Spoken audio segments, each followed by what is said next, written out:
স্বাধীনতা বিরোধী রাজাকারদের ছাড় দেওয়া হবে না বলে হুঁশিয়ারি দিয়েছেন বিএনপি মনোনীত ঢাকা ৬ আসনের প্রার্থী ইশরাক হোসেন। রাজনৈতিক বিভাজন করলে আওয়ামী লীগের সুবিধা হবে বলেও মন্তব্য করেছেন তিনি। সাবেক প্রধানমন্ত্রী বেগম খালেদা জিয়ার রুহের মাগফিরাত কামনায় ঢাকা আইনজীবী সমিতির উদ্যোগে দোয়া মাহফিলে একথা বলেন তিনি। রাজনৈতিক পরিবেশ যারা অস্থিতিশীল করতে চায় তাদের হুঁশিয়ারি দিয়ে তিনি বলেন, স্বাধীনতা বিরোধী রাজাকারদের ছাড় দেওয়া হবে না। রাজনৈতিক সহাবস্থান রাখতে জামাতের প্রার্থীর প্রতি আহ্বান জানান তিনি। এ সময় বিভাজন হলে প্রতিবেশী দেশ থেকে তৃতীয় পক্ষ সুযোগ নিতে পারে বলেও জানান বিএনপি মনোনীত প্রার্থী।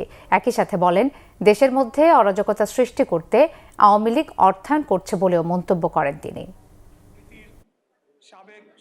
ঢাকা ১৭ আসনের সম্পর্কে নতুন করে বলার কিছু নাই।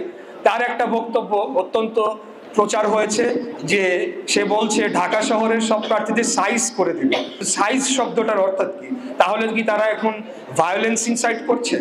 তো আমরা তো আর ভেসে আসি না, আন্দোলন সংগ্রাম আমরাও করেছি। স্বাধীনতা বিরোধীদের রাজাকারদের ছাড় দেওয়ার কোনো সুযোগ নাই।